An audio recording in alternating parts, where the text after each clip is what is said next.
돌아오는 3월 1일은 3.1절입니다.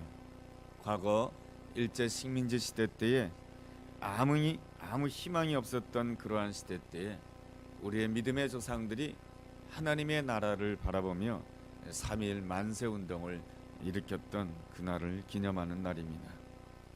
그 당시는 아무런 희망이 없었던 그러한 시대였습니다. 그리고 그 당시의 기독교 인구는 전체 인구의 1%밖에 되지 않았습니다. 그렇지만은 믿음의 조상들은 믿었습니다. 지금은 아무런 희망이 없지만은 이 땅에 하나님의 나라가 임한다라고 한다면 이 땅에 새로운 시대가 열릴 것을 확신하였던 것입니다. 당시 믿음의 조상들은 자기 자신이 얼마나 작고 초라하다라고 하는 것을 알았습니다. 그렇기 때문에 그들이 기대하고 그들이 의지할 곳은 오직 하나님 한 분밖에 없었습니다. 그래서 날마다 하나님 앞에 부르짖고 하나님 앞에 기도하고 그랬을 때 정말로 이 땅에 하나님의 나라가 권능으로 임하게 되는 놀라운 역사가 여러 증거를 통해서 나타난 것을 보게 됩니다.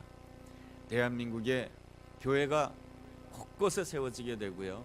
또한 미국 다음으로 대한민국 한국교회가 파송한 선교사가 미국 다음으로 제일 전 세계에 많이 파송하는 그러한 나라가 되었습니다.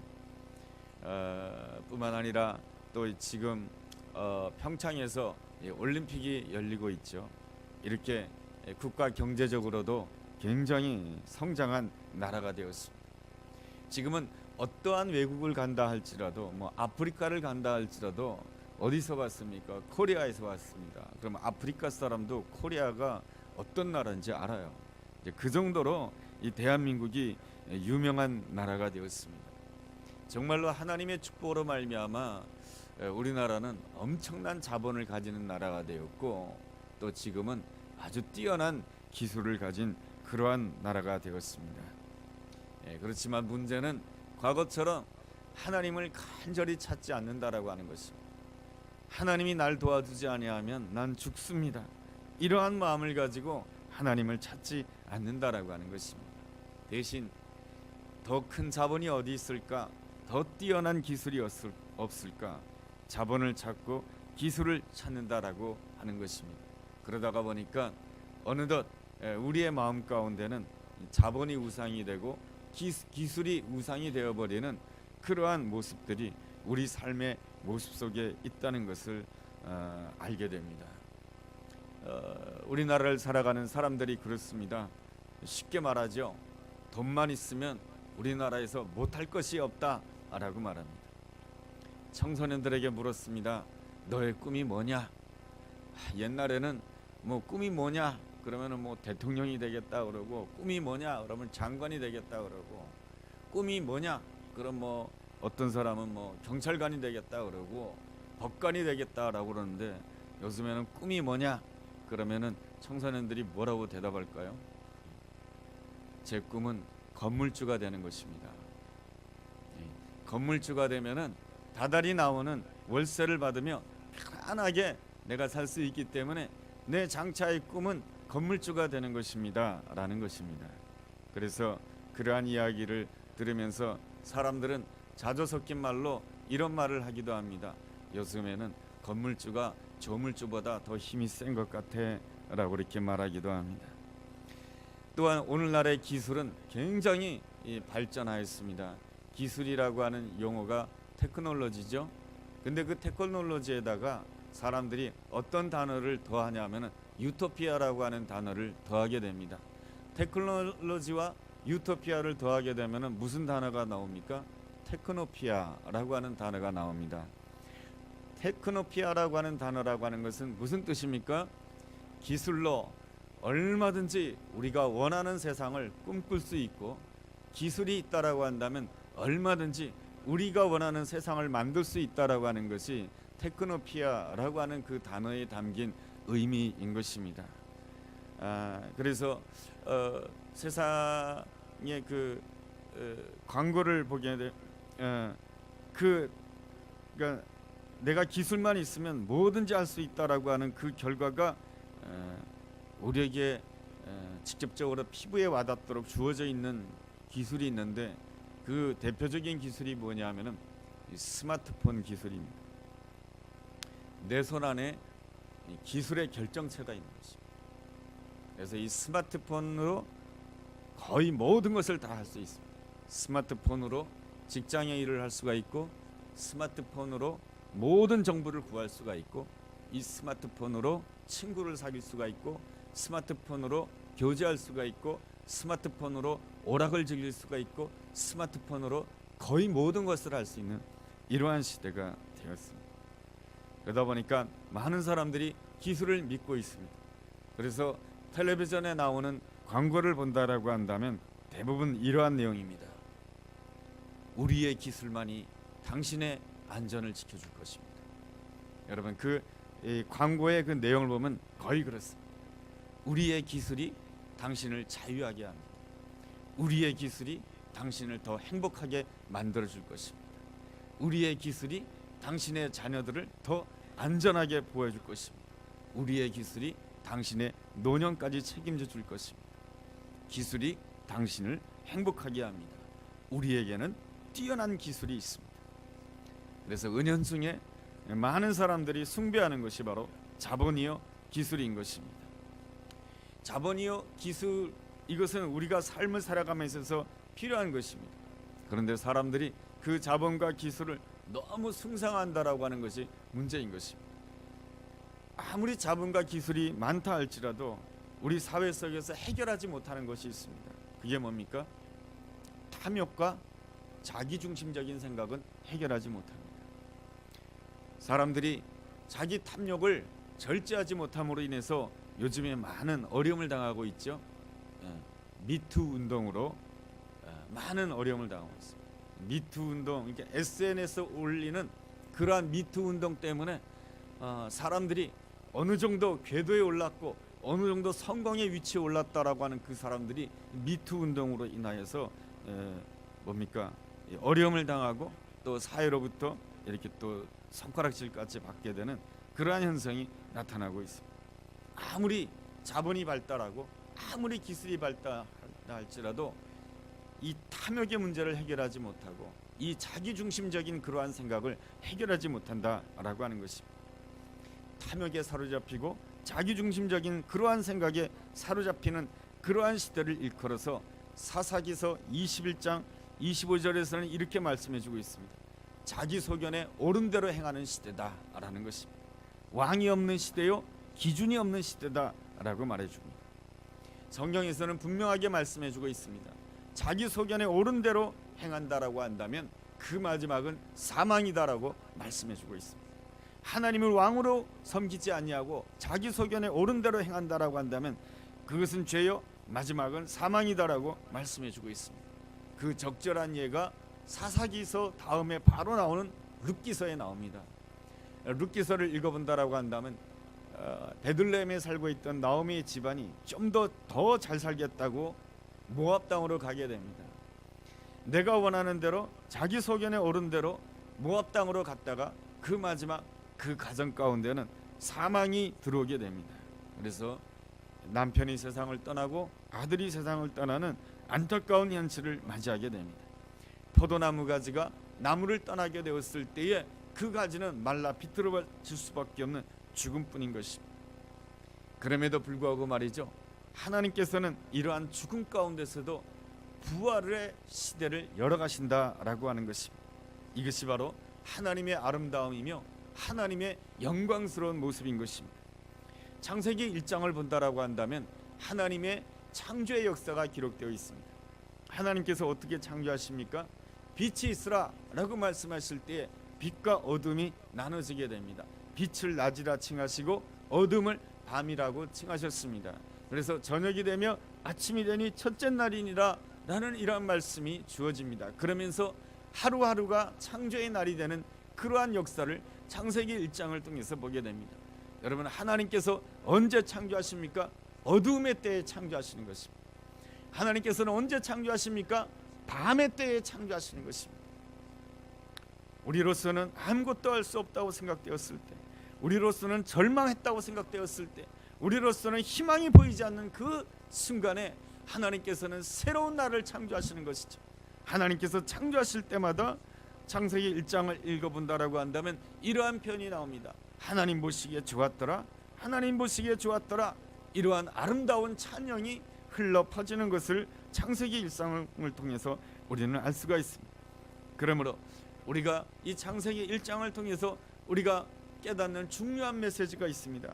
내가 오늘 어떠한 형편에 있다 할지라도, 내가 오늘 어두운 가운데 있다 할지라도, 오늘 나에게 문제 가운데 있다 할지라도 하나님께서 나와 함께 하신다라고 한다면, 하나님의 나라가 내 심령 가운데 임한다라고 한다면 내 삶 가운데서 하나님의 창조의 역사가 일어난다라고 하는 것입니다. 그러한 아름다운 역사의 증거가 바로 나오미의 집안인 것입니다. 나오미의 집안은 남편을 잃었습니다. 두 아들 잃었습니다. 재산을 잃었습니다. 모든 것을 다 잃어버렸습니다. 나오미의 집안 그 자체는 어두움 그 자체입니다. 근데 그 어두움 그 자체 때에 하나님을 바라보았습니다. 하나님이 주신 땅 베들레헴을 바라보면서 지금 이때야말로 내가 하나님께 돌아갈 때라고 생각하였습니다. 지금 이때야말로 내가 하나님께 부르짖어야 될 때라고 생각하였습니다. 내가 지금 이때야말로 전심으로 하나님을 구해야 될 때라고 생각하였습니다. 그랬을 때 나오미가 그러한 결심을 하게 되었을 때 하나님께서는 한 사람을 붙여줍니다. 그 사람이 누구냐? 며느리 룻을 붙여줍니다. 룻 역시 어머니를 향해서 이렇게 말합니다. 어머니, 나를 떠나라고 말씀하지 마십시오. 어머니의 백성이 나의 백성이 될 것이며 어머니의 하나님이 나의 하나님이 될 것입니다. 그랬을 때 그 어머니 나오미와 며느리 룻이 한 마음으로 하나님만을 전심으로 구하게 되었을 때에 어떠한 역사가 일어나게 됩니까? 바로 생명의 역사가 일어나는 것이죠. 어두움 가운데 빛의 역사가 시작되는 것이고 죽음 가운데 생명이 역사하게 되는 것이죠. 하나님이 주신 그 생명의 역사는 우리에게 겨자씨만큼으로 주어집니다. 겨자씨라고 하는 것은 작습니다. 겨자씨는 버젓것 없습니다. 그러나 그 안에 생명이 있기 때문에 그 결과는 놀라운 것이죠. 이 나오미의 집안의 시작은 이삭 죽기였던 것입니다. 이삭 죽기라고 하는 것은 버젓것 없는 일이에요. 이삭 죽기라고 하는 것은 초라한 일이에요. 그렇지만 그 이삭 죽기를 통해서 하나님께서 예비해 놓으신 놀라운 역사가 무엇이냐? 그 과정에서 바로 다윗이라고 하는 놀라운 생명이 태어나는 아름다운 열매가 맺혀지게 되는 것이죠. 이것이 바로 하나님께서 어두움 가운데서 새날을 창조하시는 놀라운 역사의 증거가 바로 이 나오미의 집안, 이 룻의 집안 가운데 일어난 위대한 역사인 줄로 믿습니다. 박수웅 장로님이라고 하는 어느 기독교인 의사가 있습니다. 그는 어린 시절로부터 어머니로부터 아름다운 신앙을 배웠습니다. 어머니의 아름다운 신앙이라고 하는 것은 무엇이냐면 어머니는 항상 성경을 읽는 생활이었고 항상 하나님을 찬송하는 생활이었다라고 하는 것입니다. 어머니는 연초가 되면은 자녀들을 불러 모아놓고 성경 읽기표를 한 장씩 나눠주고 성경을 함께 읽자라고 한다는 것이죠. 그렇게 성경을 함께 읽게 되면은 누가 제일 많이 읽는 사람이 되냐면 항상 글씨도 잘 모르는 어머니가 자녀들보다, 학교 다니는 자녀들보다 더 성경을 많이 읽었다라고 하는 것이죠. 그리고 또한 어머니는 항상 찬송하는 사람이었다라고 하는 것입니다. 어머니의 시어머니, 할머니께서는 늘 이 며느리를 참 힘들게 했다라고 하는 것이죠. 뭐 하나라도 잘못하면은 막 야단을 치고 혹독하게 시어머니 노릇 했다라고 하는 것이죠. 그렇지만은 자신의 어머니는 늘 찬송했다라고 하는 것입니다. 그리고 남편은 한 번도 이 자신의 어머니에게 살갑게 대해주지 않았다라고 하는 것입니다. 그럼에도 불구하고 자신의 어머니는 늘 찬송했다라고 하는 것입니다. 자신의 어머니가 불렀던 찬송은 늘 이 찬송이었다는 것입니다. 내 영혼이 은총이모 중한죄 짐 벗고보니 슬픔 많은 이 세상도 천국으로 화하도다. 할렐루야 찬양하세.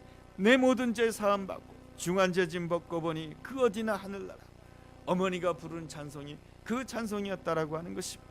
어머니가 힘든 가운데서도 찬송하는 모습이 너무너무 좋아서 자기도 찬송하는 사람이 되었다라고 하는 것입니다. 자기가 미국에 가서 의사 공부를 하고 의사가 되었습니다. 그래서 자기는 프리랜서로서 의사 활동을 했는데 그러다가 보니까 이 병원에 가기도 하고 저 병원에 가기도 하고 가서 수술을 도와주는 그러한 의사가 되었는데 한 번은 어느 병원의 수술실에 들어갔더니 한 간호사가 자기를 보면서 오늘 선생님이 이 모든 것들을 주관하십니까? 그렇게 물어보자 이 기독교 의사는 그렇습니다 라고 했더니 그 간호사가 한다는 말이 오늘은 나에게 행운이군요 라고 말하는 것입니다. 아니 뭐가 행운입니까? 라고 물어보자 이렇게 말하는 것입니다. 당신과 함께 일하는 것이 행운이죠. 왜냐하면 당신은 늘 찬양하는 사람이니까요. 당신은 늘 기뻐하는 사람이니까 당신과 함께 이 수술실에 들어왔다라고 하는 그 자체가 나에게는 행운입니다 라고 말했다라고 하는 것입니다. 이 사람은 늘 어린 시절부터 어머니가 찬송하는 소리를 들으면서 성장하였습니다. 그리고 자신도 모르게 늘 찬양하는 사람이 되었습니다.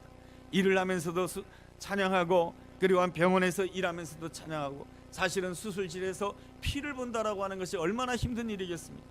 저는 뭐 수술한 그런 경험이 없어요. 의사도 아니니까 말이죠.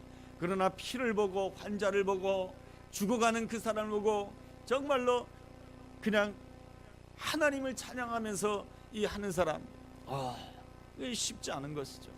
가끔씩 이제 뭡니까 의사들이 나오는 드라마를 보면은 이 수술실에서 이 의사들이 간호사들한테 무섭게 대하더라고요. 뭐 조금만 실수하게 되면은 그 자리에서 막 욕이 나가고 그 자리에서 그냥 발길로 차버리고 막 그러더라고요. 그런데 이 간호사가 이분을 만나게 되는 게 너무 오늘 행복하다라고 하는 것이죠. 이 수술실에 들어가면 다 긴장하게 되는데 찬양하는 사람이 왔으니 나는 행복하다라고 하는 것이죠. 하나님께서 우리에게 주시고자 하는 그 하나님의 나라가 무엇입니까? 로마서 14장 17절에 이렇게 말씀해 주고 있습니다. 하나님의 나라는 무엇을 먹느냐, 무엇을 더 좋은 것을 마시느냐, 그러한 문제가 아니고 성령 안에서 의와 평강과 희락이다라고 하는 것입니다. 의라고 하는 것은 바른 관계를 뜻하는 것이죠. 하나님과의 진정한 바른 관계를 가진다라고 한다면 우리 안에 평강이 넘치게 되고, 하나님과 진정으로 바른 관계를 가진다라고 한다면 우리는 어떠한 가운데서도 기뻐할 수 있다라고 하는 것이 바로 하나님 나라의 특징이다라고 하는 것입니다. 그런 점에서 예수님께서 이 땅에 오셔서 우리에게 가장 우리에게 주시고 싶어 했던 것이 바로 하나님의 나라인 것입니다. 그래서 예수님이 공생애를 시작할 때 제일 먼저 주신 메시지가 마가복음 1장 15절에 나와 있습니다. 그 마가복음 1장 15절에 보면 이러한 말씀이 있습니다. 이르시되 때가 찼고 하나님의 나라가 가까웠으니 회개하고 복음을 믿으라. 예수님이 이 땅에 오셔서 제일 먼저 전하신 메시지가 무엇이냐면은 바로 때가 찼고 하나님의 나라가 가까웠으니 회개하고 복음을 믿으라. 이것이 바로 예수님이 주시고자 하는 가장 중요한 메시지인 것입니다. 우리가 신앙생활에서 하나님 앞에서 회개하는 것도 더 중요하지만 그것보다 더 중요한 것은 바로 때가 찼다라고 하는 것이고, 하나님의 나라가 가까웠고 하나님의 나라가 우리 가운데 임했다라고 하는 것이 더 중요한 것입니다. 하나님의 나라가 임했으니 우리가 회개해야 되는 것이고, 하나님의 나라가 임했으니 우리가 기도해야 되는 것이고, 하나님의 나라가 임했으니 우리가 하나님의 나라를 누리기 위해서 하나님을 예배해야 되는 것입니다. 때가 찼다라고 하는 것이 무엇입니까? 모든 것은 하나님이 주관하신다라고 하는 것이고, 하나님의 나라가 가까웠다라고 하는 것은 무엇입니까? 하나님의 나라가 가까웠으니 준비해야 된다라고 하는 것입니다. 우리의 심령 가운데 하나님의 나라가 임하기를 원합니다. 우리의 가족 가운데 하나님의 나라가 임하기를 원합니다. 그래서 우리 가정 가운데 의가 넘치고 평강이 넘치고 기쁨이 넘치게 하여 주시옵소서. 우리의 삶의 자리에 의가 넘치고 평강이 넘치고 희락이 넘치게 하여 주시옵소서. 준비해야 된다라고 하는 것입니다. 그렇다라고 한다면 우리가 어떻게 하나님의 나라를 온전히 준비할 수가 있겠습니까? 마가복음 10장에서는 세 가지의 예를 들어서 설명해 주고 있습니다. 첫 번째 예는 바로 어린아이의 예인 것입니다. 14절 말씀을 본다라고 한다면 예수님께서 말씀을 전하실 때 어린아이들이 왔습니다. 그런데 그 당시는 어린아이는 숫자로도 취급하지 않았어요. 예수님의 제자들이 어린아이를 물렸어요. 그러자 예수님께서 제자들을 나무라면서 어린아이가 내게 오는 것을 금하지 말라라고 말씀해 주십니다. 하나님의 나라는 바로 이러한 자의 것이다 라고 말씀해 주고 있습니다. 어린아이의 어떠한 점이 바로 주님 보시기에 기뻐하는 점입니까? 어린아이의 특징은 바로 선물을 잘 받는다라고 하는 것입니다. 선물을 잘 받는 것이 바로 어린아이의 특징입니다. 선물을 주면 기쁘게 받아요. 이게 어린아이의 특징이에요. 근데 어른은 안 그래요. 선물을 주면 마음속으로 생각해요. 이 사람이 왜 이걸 줄까? 나에게 원하는 게 뭘까? 계산을 하기 시작해. 이 사람이 이번에 나한테 이거를 줬으니 나에게는 다음에는 내가 이 정도는 줘야 되겠네, 이렇게 생각합니다. 그러나 어린아이는 갚을 생각도 안 해요. 선물을 주면 그냥 기쁘게 받아요. 부모님이 나에게 어떤 선물을 줬다고 해가지고 내가 부모님에게 앞으로 뭘 갚아야 될까? 교회 선생님이 뭘 선물을 줬다고 해서, 집사님이 뭘 선물을 줬다고 해서 내가 다음에 뭘로 갚아야 될까? 그런 거 생각지 않아요. 그냥 받아요. 이 받는 것이 아름다운 거예요. 왜 그냥 받는 것이 아름다운 거냐 하면은, 마음의 초점이 누구에게 있습니까? 주시는 분에게 있어요. 그분이 이만큼을 줬으니 난 좋다라고 하는 것입니다. 그런데 어른의 특징은 초점이 어디에 있습니까? 주시는 분에게 있지 않아요. 초점이 누구에게 있습니까? 나에게 있어요. 내가 이걸 받으면 저 사람한테 내가 뭘 해줘야 되지? 저 사람이 왜 나에게 이 선물을 주는 거야? 나에게 뭘 달라고 이 선물을 주는 거야? 왜 저 사람이 나에게 친절을 베풀지? 다음엔 내가 뭘 해줘야 되지? 초점이 누구에게 있습니까? 나에게 있습니다. 예수님이 원하시는 것은 하나님의 나라에 합당한 자는 초점이 어디에 있었냐면 주시는 하나님에게 있어야 된다는 것입니다. 주시는 하나님의 아름다움에 있어야 된다고 하는 것입니다.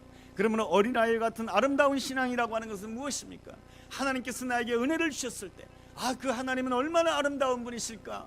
예수님께서 나를 위하여 십자가를 지셨을 때 주님의 그 사랑은 얼마나 클까? 주님의 사랑을 묵상하면서 주님의 사랑을 찬송하고 주님의 능력을 찬양하는 것이 바로 어린아이와 같은 아름다운 신앙인 것이에요.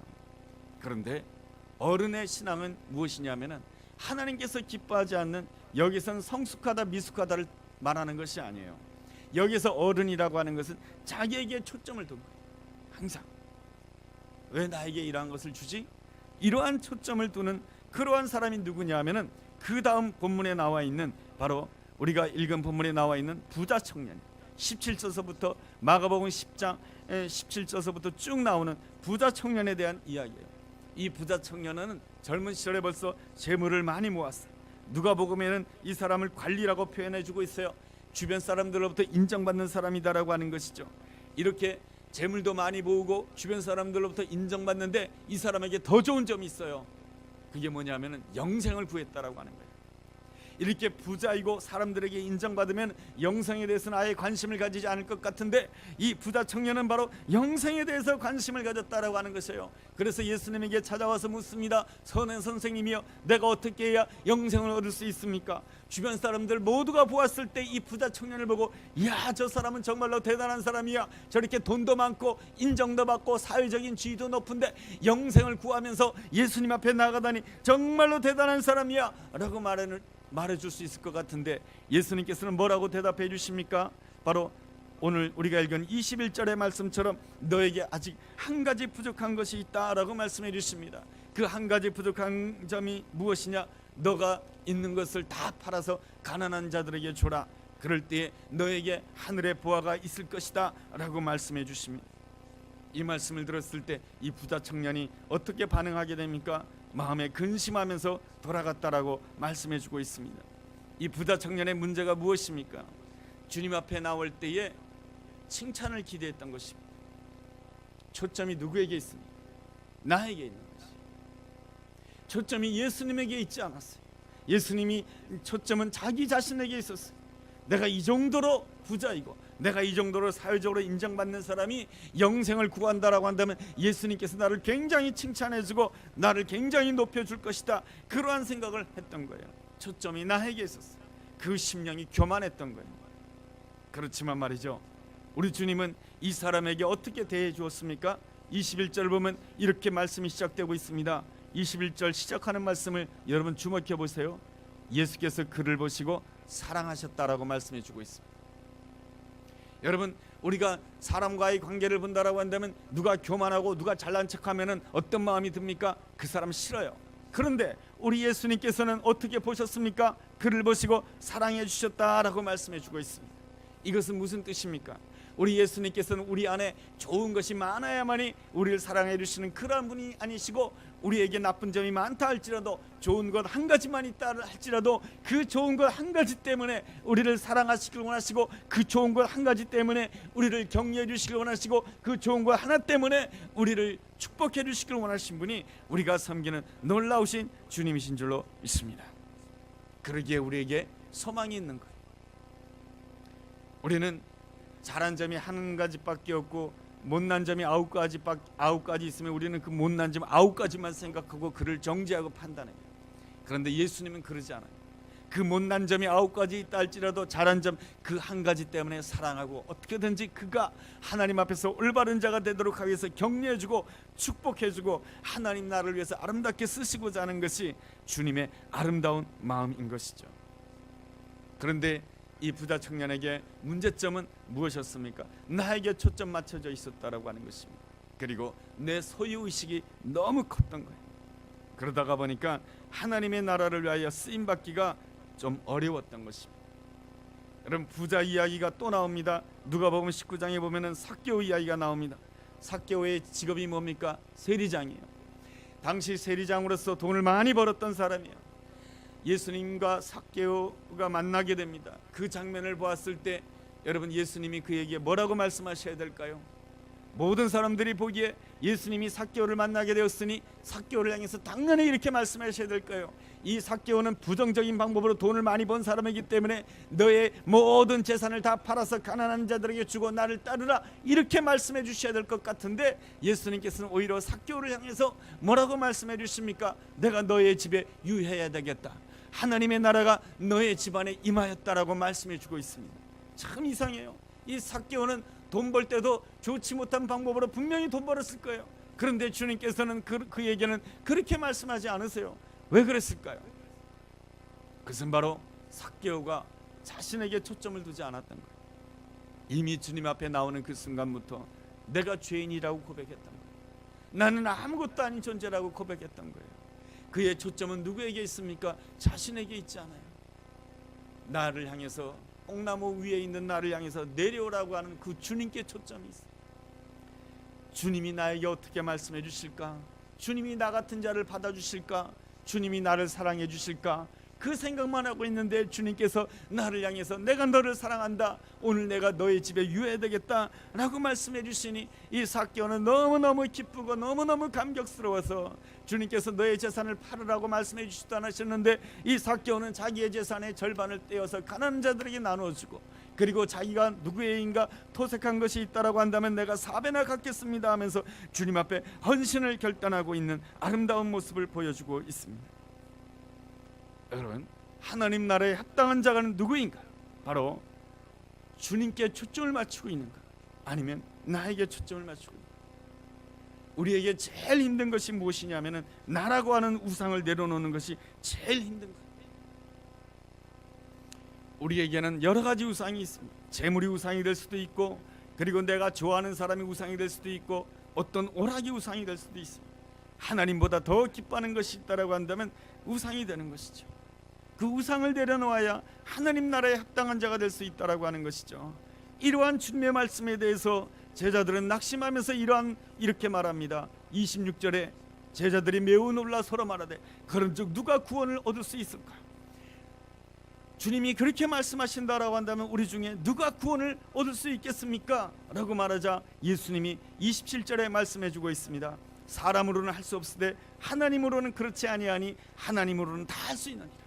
하나님으로서는 삭개오도 구원하시는 것이고, 하나님으로서는 바로 십자가 옆에 달려있는 그 강도도 구원하시는 것이고, 하나님으로서는 바로 가늠하다 현장에 잡힌 그 죄인도 구원하시는 것이고, 하나님으로서는 모든 것을 다 할 수 있다라고 하는 것입니다. 그러므로 우리는 항상 이 말씀 앞에서 고백해야 되는 것입니다. 내가 주 안에서 변할 수 있습니다.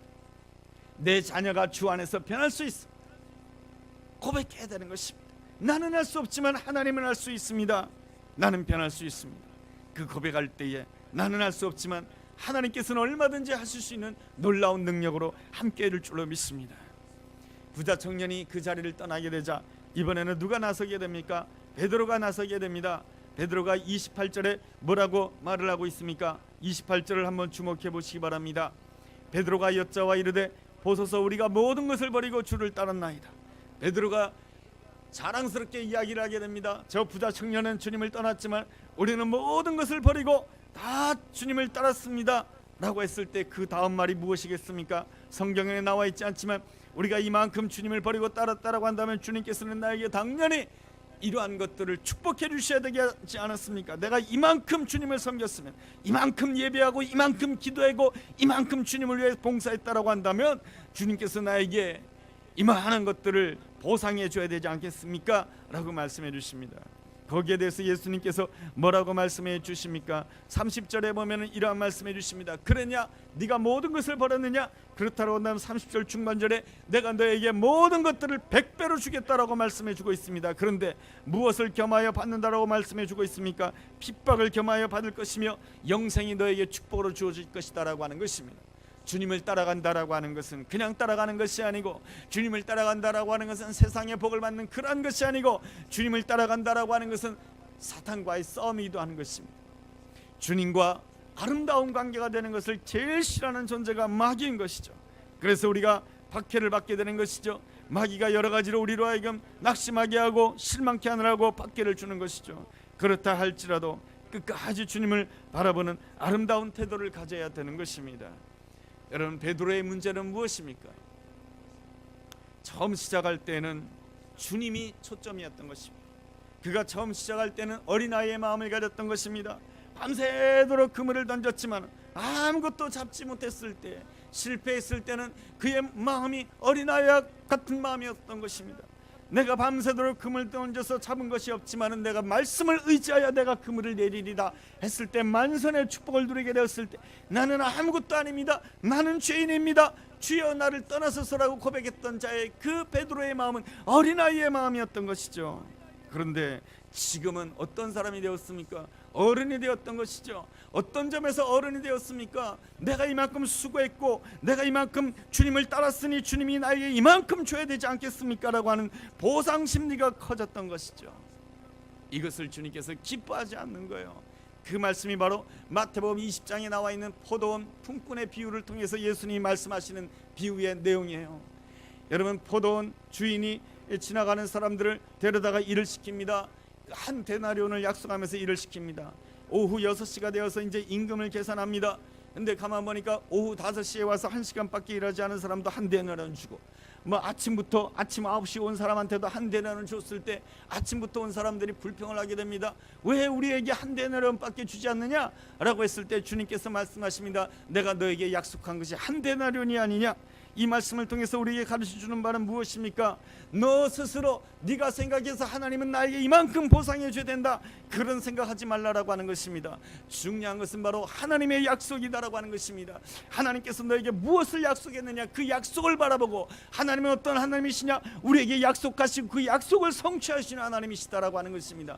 너의 식대로 하나님께 보상을 요구하지 말고 하나님이 내 인생 가운데 무엇을 약속하셨는지 그 약속이 성취하는 것을 보라라고 하는 것이 주님의 말씀인 것이죠. 베드로를 향해서 내가 이만큼 포기했으니 얼마나 더 받을까, 그런 것을 생각하지 말고 내가 너에게 약속한 것이 무엇이냐라고 하는 것입니다. 우리 주님께서 베드로를 향하신 아름다운 계획이 무엇이냐, 그 아름다운 계획이 이루어지는 것이 너에게 진정한 축복이고, 그것이 바로 하나님 나라를 위해서 쓰임받는 자이며, 그 사람이 바로 하나님께 영광 돌리는 사람이며, 그것이 바로 너에게 정말로 큰 축복이다라고 말씀해 주시는 것입니다.